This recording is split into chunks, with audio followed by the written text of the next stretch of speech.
Olá, irmãos, que grande alegria estarmos juntos para podermos mergulhar na doutrina, na história, nas pisadas de Santa Teresa de Jesus, que nos deixou a sua doutrina, a sua vida de oração, e da sua experiência de vida de oração nós podemos também trazer luzes para a nossa vida, para a nossa experiência com Deus. Eu me chamo Ana Georgia, sou membro consagrado na comunidade de Aliança Shalom, que tem como um de seus baluartes Santa Teresa de Jesus. Então, Santa Teresa de Jesus, toda a importância que ela tem para a igreja, toda a novidade que ela trouxe no século XVI, e essa grande novidade qual foi? De mostrar para nós que Deus, que é possível nós nos relacionarmos com Deus como amigo. A amizade, a oração como esse trato de amizade. Então nós vamos seguir um pouco essas pisadas dessa santa para vermos por onde a divina providência foi conduzindo-a e a partir da experiência de Santa Teresa também podermos iluminar a nossa própria experiência. Nós não vamos viver o que viveu Santa Teresa, mas nós vamos, a partir da experiência dela, trazer luzes para a nossa vida, se Deus assim nos permite e se o nosso coração se abre para essa grande graça de Deus. Então, Santa Teresa de Jesus, nos seus escritos, e talvez um dos escritos mais conhecidos por todos nós seja o Livro da Vida. Santa Teresa, quando escreve o Livro da Vida, ela escreve em obediência aos seus confessores e ela escreve para falar da sua vida. É um livro biográfico, onde ela iria contar a sua própria biografia, um livro autobiográfico. E quando nós começamos a ler o livro, num determinado momento, Santa Teresa começa a rezar e começa a falar da sua vida de oração. Então, na verdade, Santa Teresa, quando ela escreve o Livro da Vida, ela tem essa intenção de mostrar para nós que a vida é a nossa oração, que não existe diferença entre vida e entre oração e entre vida. Então, me pedem para falar sobre a minha vida, eu falo sobre a oração. Me pedem para falar sobre a minha oração, eu falo sobre a minha vida. Então, isso é Teresa, essa é Teresa de Jesus, né? Então, vamos descomplicar um pouco Teresa, vamos seguir as suas pisadas, vamos ver por onde Deus foi conduzindo essa alma e percebermos que, como a própria santa vai dizer, se Deus foi capaz de fazer tamanhas graças na vida de Teresa, é porque Deus é capaz de fazer na vida de qualquer um de nós. Essas são palavras da própria Teresa de Jesus.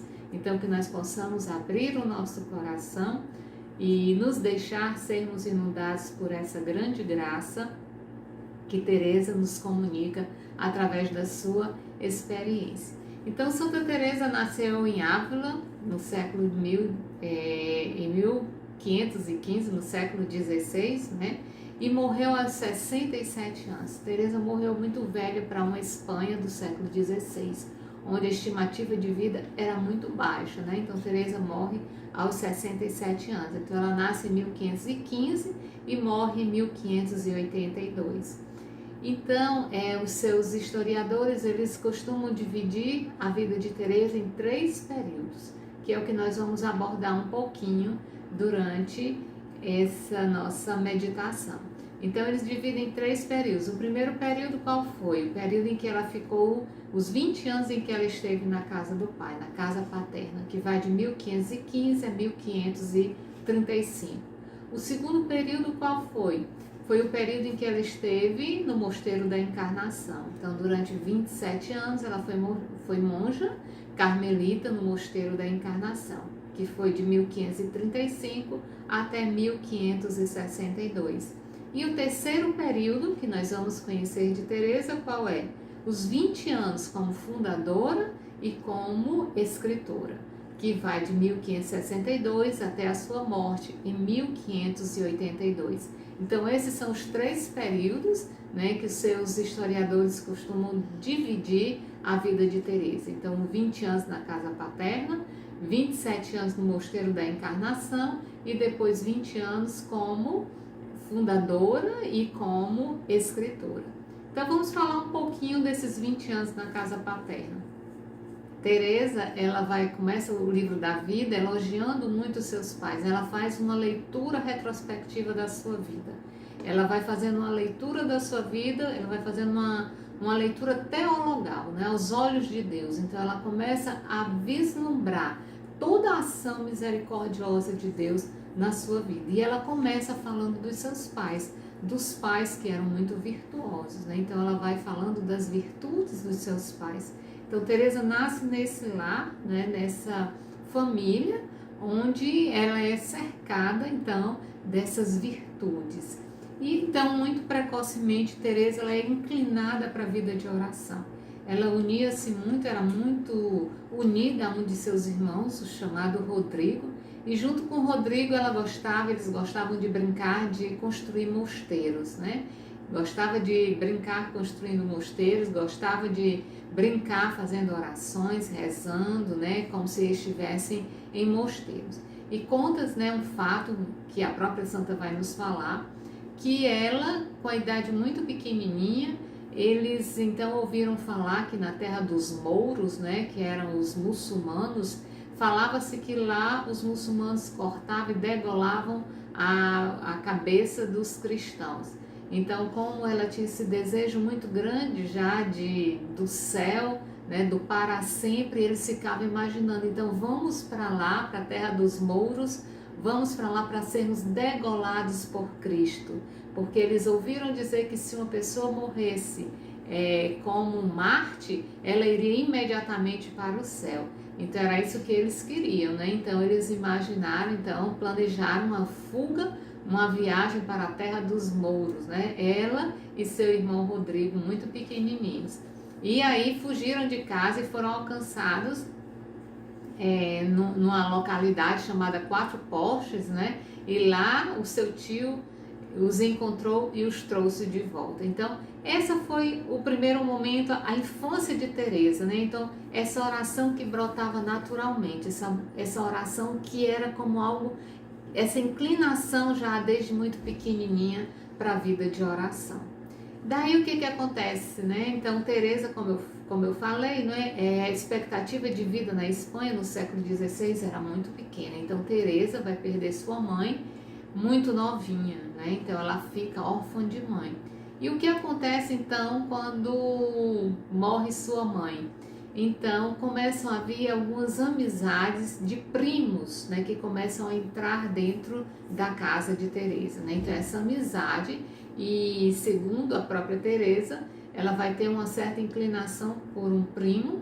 E o pai viu que ali poderia ser algo perigoso para Teresa. Então ele decide que o melhor seria tirá-la de casa e colocá-la numa escola interna de monjas, de freiras, né? Então ela vai estudar nesse colégio de freiras, né? Um colégio interno de freiras. Então o pai a tira de casa então para ir para essa escola interna. Então nós já começamos a perceber o quê? A influência das amizades em Teresa. Uma boa amizade a leva para Deus e uma má amizade a tira de Deus, né? Então ela vai então lá para esse convento com as agostinianas, e lá nesse convento o que acontece? Então ela tem uma amizade com uma determinada freira, com uma determinada monja, e essa monja costumava à noite, ela lia alguns trechos bíblicos, e Teresa ouviu um trecho bíblico que a tocou muito, né? Que foi o despertar para a sua vida vocacional. Foi quando a monja disse, né? É a passagem bíblica que diz: são muitos os chamados e poucos os escolhidos.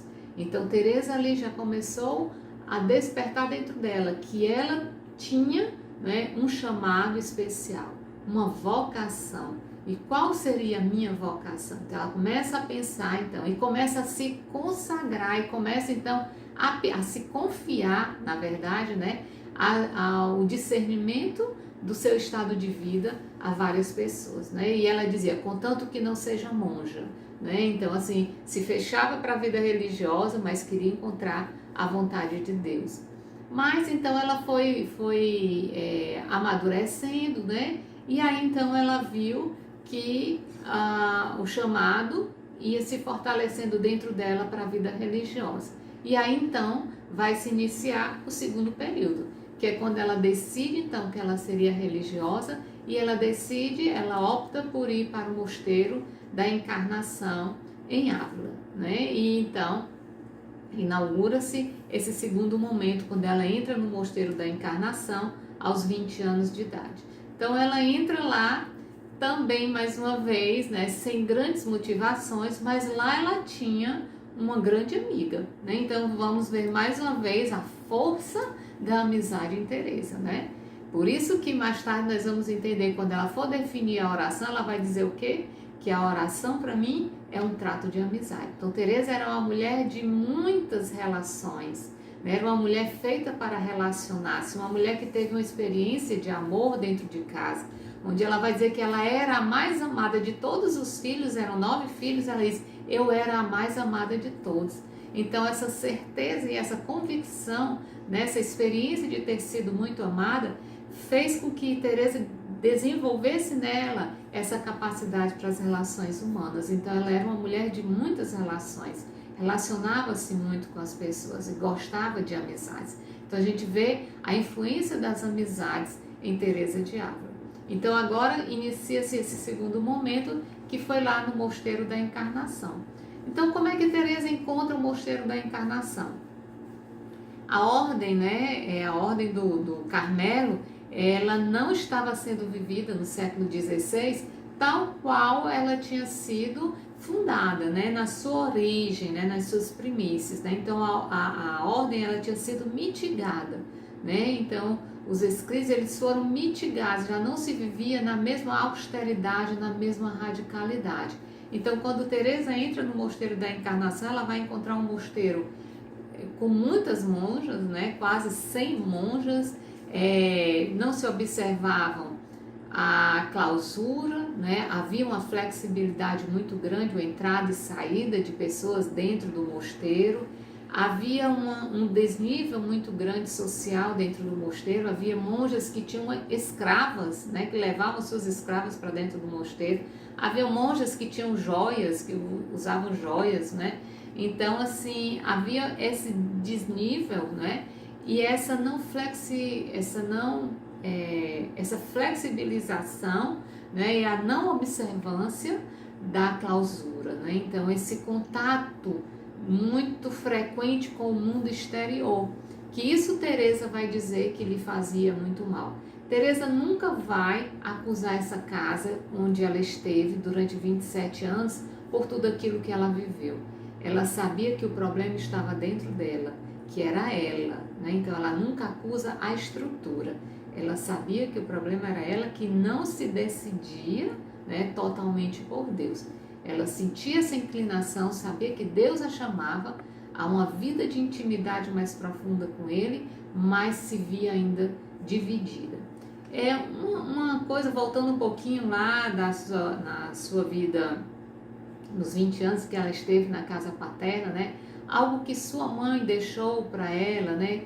Teresa fala muito das virtudes, mas teve uma fraqueza que sua mãe acabou passando para Teresa, que foi o amor à leitura, que Teresa vai dizer, os livros de cavalaria, né? Então, o que seriam esses livros de cavalaria hoje para a gente, né? Seriam as novelas, né? Se nós pudéssemos comparar hoje, seriam as novelas. Então, a mãe de Teresa tinha um apreço muito grande por esses livros e Teresa acabou, né, também tendo esse gosto por esse tipo de leitura, né? Então, assim, quando ela fala de mundo, não é o mundo que nós temos hoje, né? Mas era esse mundo no século XVI. Então, vamos juntando, porque isso aí tudinho vai ter uma importância muito grande quando nós formos falar da vida de oração de Teresa, né? Então, porque tudo isso foi importante, né, na luta dela pela vida de oração. Então, Teresa voltando, né? Teresa entra no Carmelo, encontra o Mosteiro da Encarnação dentro dessas circunstâncias, né, que nós já conversamos. E aí Teresa, então, ela vai cair doente. Ela cai enferma, né? Ela é a mudança de vida, né? Ela cai enferma e nessa enfermidade ela volta para a casa do pai. E o pai, então, decide que vai levá-la para se tratar em uma aldeia chamada Aldeia de Becedas, né? Então, nessa aldeia havia uma curandeira, então que Teresa deveria ser levada para lá para ser tratada lá. Então, é isso daí que eles vão fazer, né? Então, o que acontece, né? Que Teresa, nesse caminho para a aldeia de Becedas, eles fazem uma parada na casa de um tio, né? E esse tio vai emprestar para Santa Teresa um livro que trata da vida de oração, o terceiro abecedário da oração, né? Que é escrito por um franciscano e vai ter um impacto muito grande em Teresa. Então ela já vai ter experiências fortes de oração, graças de Deus, né? Graças à oração de quietude, Teresa já vai vivenciando, né? Então esse despertar para a vida de oração. Então Teresa tem uma certa melhora, volta para o mosteiro da Encarnação, e quando ela volta para o mosteiro da Encarnação, então ela vai cair enferma novamente, né? Volta à enfermidade, né? E nessa enfermidade, então, ela vai passar em torno de 10, né? Ou mais de 10 anos nessas enfermidades, indo e voltando, que hoje sabe-se que eram doenças psicossomáticas, né? Que ela somatizava essa luta interior que ela fazia. Então, ao mesmo tempo que ela tinha esse desejo muito grande pela vida de oração, ela sabia que Deus a chamava para essa vida de oração, essa vida mais íntima com Ele, não é? Ela sabia o que era ter uma amizade, ela sabia o que era uma amizade de verdade, sabia que Deus a chamava a essa amizade, mas ela também se sentia dividida, né? Experimentava aquilo que o mundo, ela tanto a atraía, né? Então ela experimentava essa divisão. E essa divisão a fazia adoecer, lhe levava ao adoecimento. E então, em 1554, né, Teresa estava com 39 anos, veja, né, então ela entrou com 20 anos, com 39 anos ela vai dizer que aconteceu a sua conversão definitiva. Então foi nessa quaresma de 1554, que está lá no livro da vida, no capítulo 9, Teresa vai nos narrar como foi essa experiência que ela teve. Então, havia uma imagem de Jesus flagelado, Jesus todo amarrado, flagelado, e como era quaresma, essa imagem ela estava peregrinando e passou uns dias lá no mosteiro da Encarnação. Então, Teresa um dia, ela se prostra diante da imagem e ela suplica a Jesus, né, que desse a ela a graça da transformação de vida. Em outras palavras, é isso que ela está dizendo, né?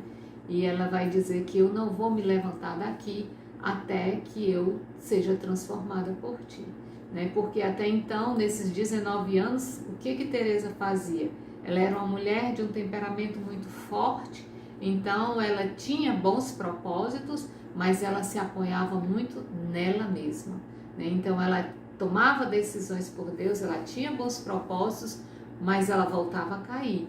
Então ela não se apoiava na graça, mas ela se apoiava nela mesma.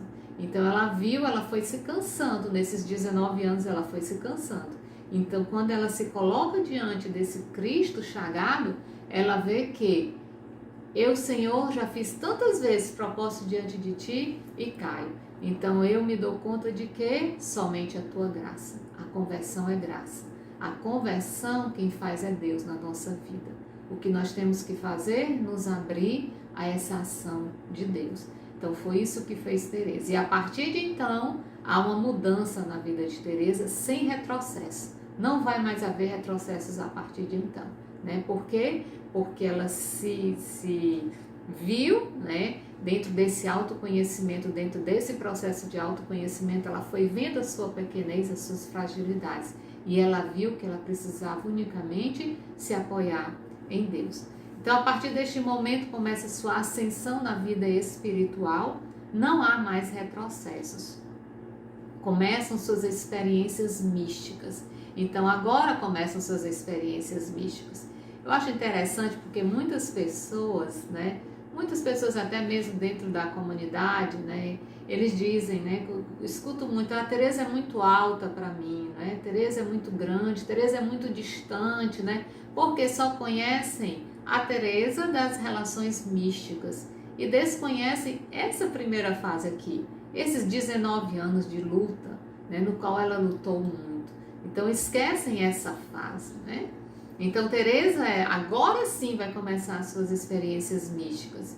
Então ela vai dizer, a primeira experiência que ela vai ter depois disso foi, ela vai dizer lá no livro da vida, no capítulo 24, foi quando ela teve a primeira graça cristológica, né? Foi quando Jesus um dia apareceu para ela, não é? Teve numa oração, ela teve uma experiência no qual ela ouvia Jesus dizer para ela: Teresa, a partir de agora eu não quero mais que você tenha experiências com relações com os homens, mas que você passe a se relacionar somente com os anjos, né? Que agora você só se relacione com os anjos.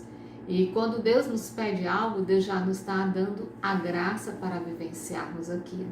Então, quem eram os anjos, né? Claro que não eram os puros seres celestiais que Deus estava ali falando para Teresa. Quem eram os anjos naquele momento? Eram as pessoas que tinham vida de oração, eram pessoas espirituais que pudessem ajudá-lo. Então, a gente viu, né? A gente vem falando que as amizades tinham muita influência na vida de Teresa. Então, as más amizades a tiravam de Deus. Então, essa coisa de querer ter vida de oração, mas ficar com esse blá, blá, blá, né? Lá conversando com as pessoas, né? Com as pessoas que estavam de fora, que traziam as notícias de fora, não é? Que estimulavam certas coisas dentro dela. Então, aquilo não ia bem. Então, ela precisava se decidir, ela precisava ter amizades com pessoas de vida de oração, né? Então, e ela começou a ter. Realmente foi quando ela começou a romper com amizades exteriores, né? E começou a ter outros níveis de amizades que foram ajudando. Então, essa foi a primeira graça cristológica que ela disse que teve, né? Que ela vai nos falar.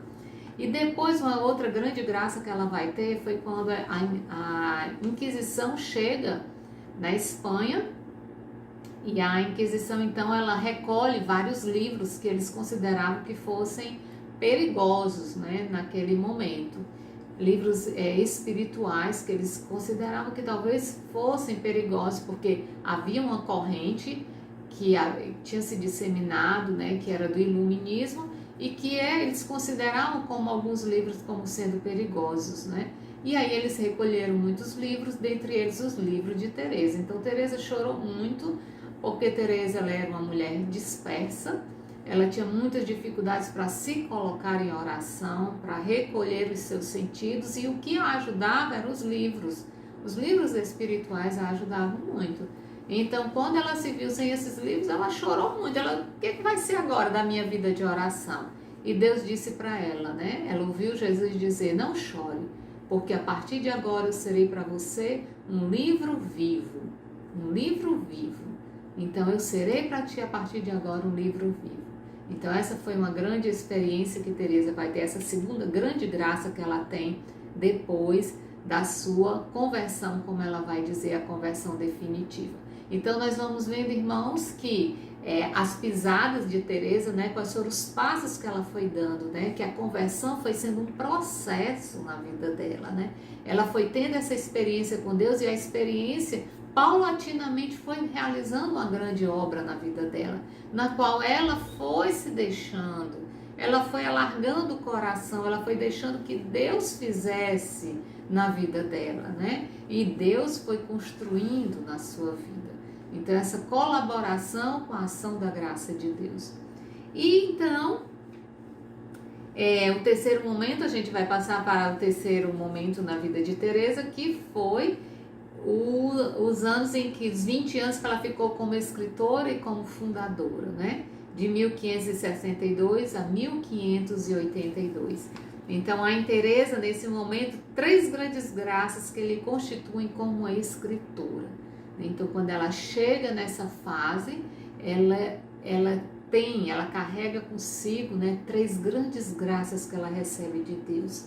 Ela é uma mulher de experiência, então, quando ela nos fala, ela é uma mulher de experiência. Inclusive, em um de seus livros, ela vai dizer: eu prometo que eu não vou falar nada daquilo que eu não tenha visto na igreja ou que eu tenha vivido na minha própria vida.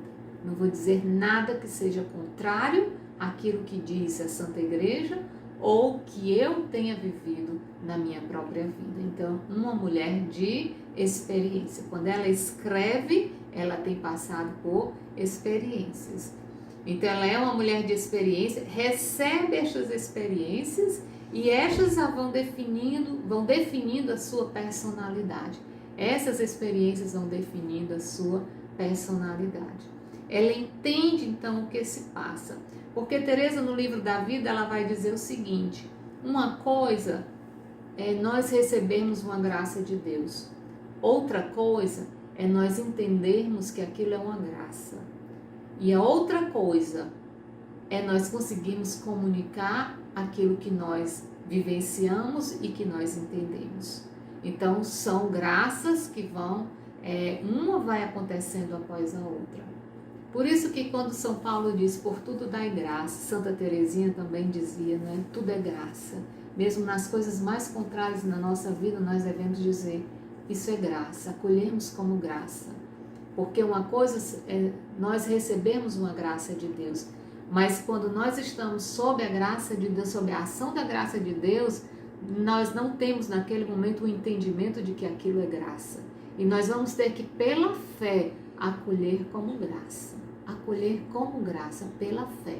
Porque nós só vamos entender que aquilo foi uma graça num segundo momento. Então, Teresa, ela recebeu a graça, ela entendeu que aquilo tinha sido uma graça. E agora ela recebeu de Deus o dom de comunicar aquilo que ela tinha recebido, que ela entendia como graça. Então, ela está nesse momento, ela está nessa fase, ela está nesse período da sua vida. Então, ela comunica o que estava se passando com ela. Então, neste terceiro período, a santa estava num maravilhoso tempo de maturidade como mulher e como escritora. Então, quando Teresa escreve o livro da vida, ela estava nas sextas moradas. Quando ela vai escrever o livro Castelo Interior ou Moradas, ela já estava no matrimônio espiritual.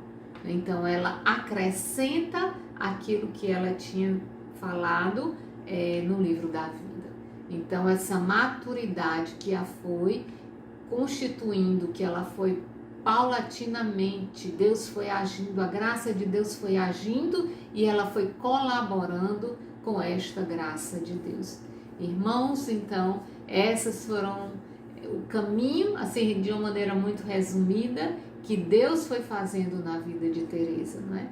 Que nós devemos termos esse desejo de mergulharmos, de conhecermos a sua vida, de seguirmos as suas pisadas, né?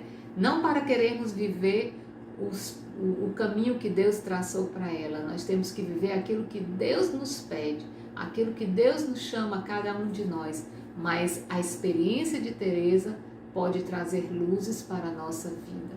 Por isso que ela é proclamada doutora da igreja, né? Porque a igreja viu a sua experiência, a igreja reconheceu que a sua experiência era autêntica e a igreja reconheceu que essa experiência poderia nos iluminar. Então, por isso que ela é proclamada doutora da igreja. E essa grande novidade que ela traz para nós, da amizade com Deus. Deus é amigo e nós podemos nos relacionar com Deus como sendo o nosso amigo. Então, que Santa Teresa d'Ávila ela possa nos atrair cada vez mais nesses passos, né, para que nós possamos segui-la e seguindo que nós possamos ir cada vez mais deixando que Deus vá completando em nós a sua obra de santificação. Shalom, Deus nos abençoe.